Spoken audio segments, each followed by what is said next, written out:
Hi, I'm Bertrand. In this video, I'm going to show you how to set your side key to power off your S22 Ultra. So the first thing you want to do is you want to swipe from the top of the screen down. Then you want to tap on your settings cog. Next, you want to scroll all the way down until you see Advanced Features and tap on it.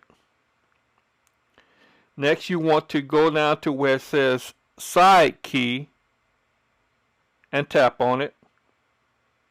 Next, you want to choose the Power Off menu and tap on it.